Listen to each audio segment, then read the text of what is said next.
আসসালামুয়ালাইকুম রহমতুল্লাহ বারকাতুহু। Welcome to a new blog. আশা করছি সবাই ভালো আছেন, সুস্থ আছেন।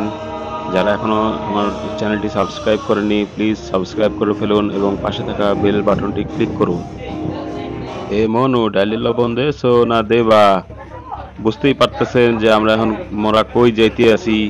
মোরা বরিশাল লঞ্চ গনে যাইতে আছি। মোটরসাইকেল লইয়া মোরা বরিশাল লঞ্চ গনে যাইতে আছি, বুঝছেন? বরিশাল গেলে আপনি সড়কে যান আর বিমানে যান আর যেখানে যান, কিন্তু লঞ্চের মতো মজা কিন্তু পাইবেন না। এই কারণে মোরা কিন্তু বাইক নিয়ে লঞ্চ গনে যাইতে আছি। আর যারা এখনো বরিশাল যান নাই, তারা একটু লঞ্চটা দেখলেন যে বরিশালের লঞ্চ কেমন হয় দেখতে, বুঝছেন? অনেক সুন্দর সুন্দর জিনিস থাকে লঞ্চের ভিতরে। এই যে লাইটিং দেখছেন, ওরে মোর খোদা, কি লাইটিং করছে আয়, বুঝতে পারছেন?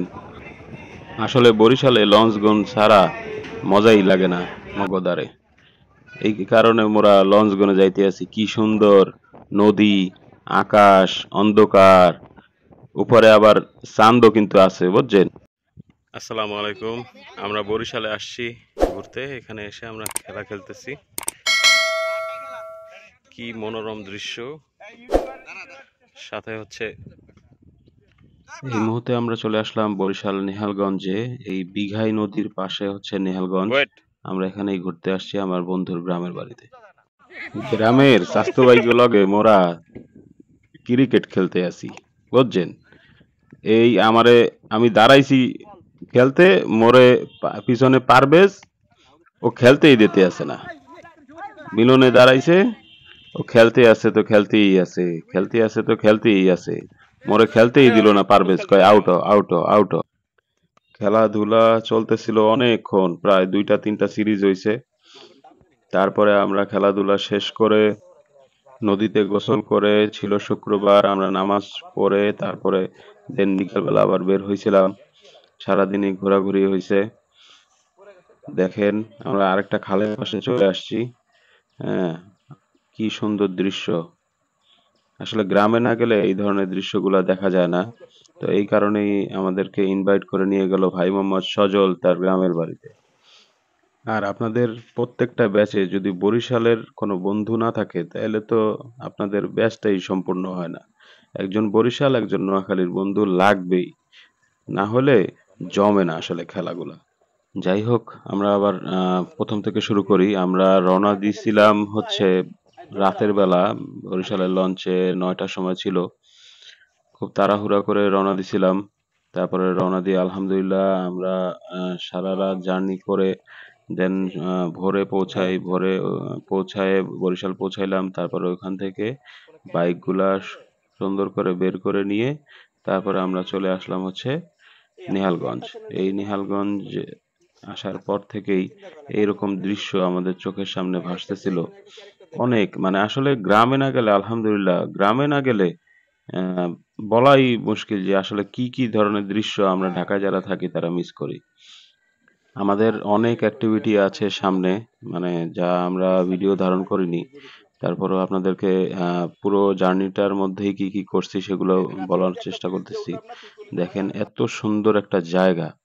হ্যাঁ, এটা কি আমাদের ঢাকার মধ্যে সম্ভব? এবং এই খালগুলো হচ্ছে জোয়ারের পানিতে এই খালের মধ্যে চলে আসে পানি। জোয়ারের পানি আসে, এরপরে যখন আবার ভাটা নামে তখন খালগুলো আবার পানি শূন্য হয়ে যায়। এখন চলে আসলাম আমরা এই খালের পানি নামতেছে, ওখানে মাছ ধরা চলতেছে সেটা দেখার জন্য। আর আমাদের স্ন্যাক্স হিসাবে আছে হচ্ছে নদীর পুঁটি মাছ ভাজা। আমরা এই বসে বসে এই মাছ ছেঁচা পানিতে মাছ ধরতেছে সেটা দেখতেছি, আর হচ্ছে পুঁটি মাছ খাচ্ছি। ভিতর থেকে আন্টি এসে আমাদেরকে এরকম সাহায্য করতেছে। দেখেন কি পরিমাণে মাছ আমরা খাইছি, আলহামদুলিল্লাহ। গ্রামে যামু আর হইবে না, একই হয়, আগুন হইবে না। এই যে চাস্তু ভাইরা আর আমরা মিল্লা আগুন ধরে জ্বালাইয়া ফেলাইছি, বুঝছেন? এরপরে ওই দেখেন ফু দিয়ে আগুন কেমনে দাউ দাউ কইরা জ্বলে, বুঝছেন? যাই হোক, মোরা খাইতে আসিলাম মুড়ি।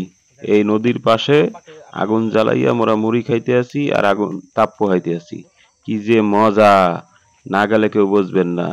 এই দেখেন মুড়ি চাবাইতে আছে ভাই মোহাম্মদ সজল। হ্যাঁ, সবাই মোবাইল নিয়ে ব্যস্ত। মোবাইল আসলে সব আমাগরে শেষ করিয়া দিছে বুঝছেন। খালি মোবাইল আর মোবাইল। মোবাইলে মগো সমস্ত সম্পর্কই নষ্ট করিয়া দিতে আছে। বরিশালের আতিথেয়তা নিয়ে কোনো কিছু বলার নাই আমার। কারণ বরিশালের বন্ধু যাদের আছে তারাই বুঝে যে বরিশালের আতিথেয়তাগুলো কিরকম হয়। হ্যাঁ, আন্টি আমাদের জন্য যা করছে নদীর মাছ, হ্যাঁ? তারপরে মানে কি বলবো? মাছ বলেন, গোস্ত বলেন, যাই বলেন পিঠা, হাঁস মানে কোনো কিছুই বাদ নাই। কোনো কিছুই বাদ নাই। হ্যাঁ, আমি শোল মাছ খাই না। ছোটবেলা থেকেই আমার শোল মাছটা কেমন জানি ভালো লাগে না। আন্টি জোর করে খাওয়াই দিছে। এখন দেখি যে শোল মাছ আসলে আমি এই এত বছর যাবত যে খাইলাম না, আমি তো মনে করেন যে ধোঁকার মধ্যে ছিলাম। যাই হোক, আমরা বেরিয়ে পড়লাম হচ্ছে বরিশালের উদ্দেশ্যে। আজকে আহ, আমরা ২ দিন ছিলাম। তো পরের দিনের একটা জার্নি। আমরা ২ টা বাইক নিয়ে ৪ জন গিয়েছিলাম। তো ৪ জনে মানে বাইক নিয়ে যাওয়ার উদ্দেশ্যটা হলো যে আমাদের যে চলাফেরাগুলা যেইখানে বাইকের একটা সুবিধা হচ্ছে যে আমরা যেইখানে মন চায় আমরা দাঁড়াবো। যেখানে ওয়াক্ত হবে সেখানে নামাজ পড়বো বা মানে নিজের স্বাধীনতা আরকি। আর আ ধরেন যদি বাইক ছাড়া যাই তাইলে পরে দেখা যাবে যে এই অটো ডাকতে হবে, এইটা ডাকতে হবে, অটো পাওয়া যাবে না। হ্যাঁ? তারপরে গাড়ি নিয়ে গেলে আসলে দৃশ্যগুলো ওইভাবে উপভোগ করা যায় না।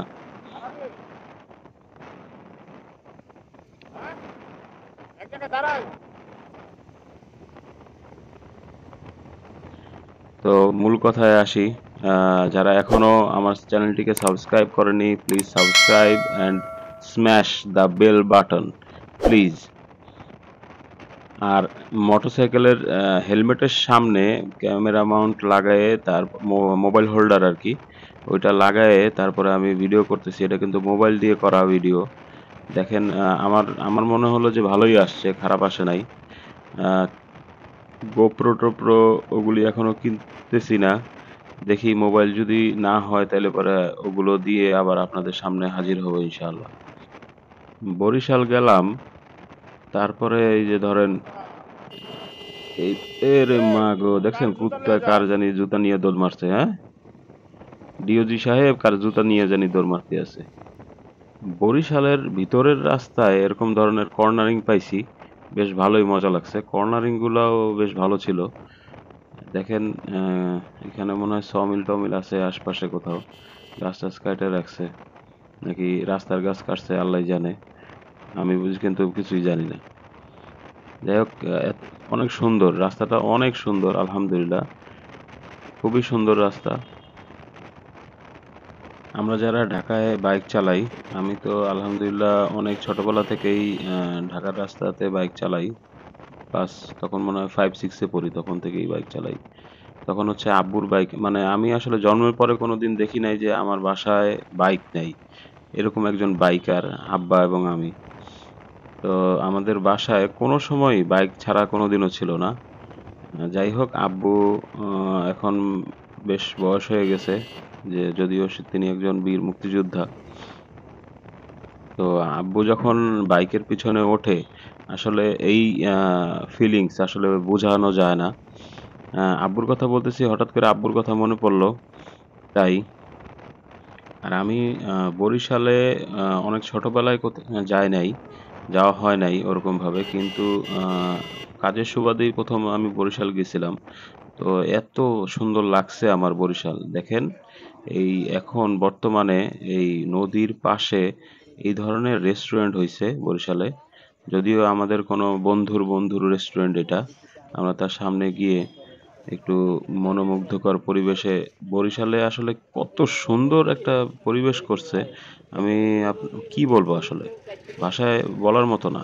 দেখেন ওই পাশেও ওইখানে মানে দূরেও এগুলো সব নদীর পাশে রেস্টুরেন্ট করছে এত সুন্দর। আমাদের জার্নি প্রায় শেষ। আমরা শেষ করে আবার লঞ্চে করেই ঢাকায় যাচ্ছি। Thank you for watching this video. Don't forget to subscribe, like, share and comment down. Thank you.